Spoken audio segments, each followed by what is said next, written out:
Граѓаните нема да пазарат поевтино отколку минатата недела, а уште помалку во споредба со лани.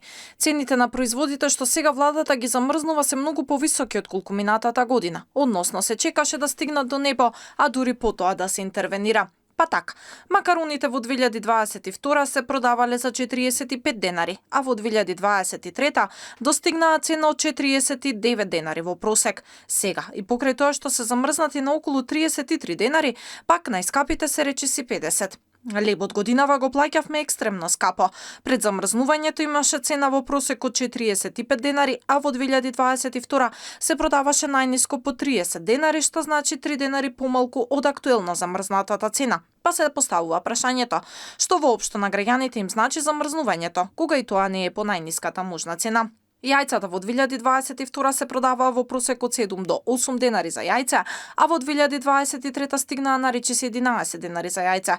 Сега цената се замрзнува на најскапо речиси 10 денари за јајце, пак поголема од лани.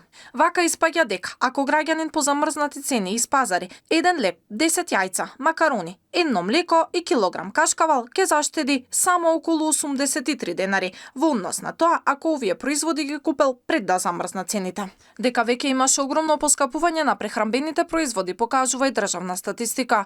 Лебот за една година поскапел за дури 40%, а млекото, сирењето и јајцата за 37%. Инфлацијата не попушта и повторно во февруари имавме двоцифрена бројка, односно 16,8%. Според пресметките на синдикатот, за да преживее едно 4-члено семејство, во февруари потребни биле 50.909 денари или над 2 минимални плати. Но, ако го слушаме министерот за економија, оваа пресметка била грешна. Тој пресметал дека потребни се помалку од 2 минимални плати.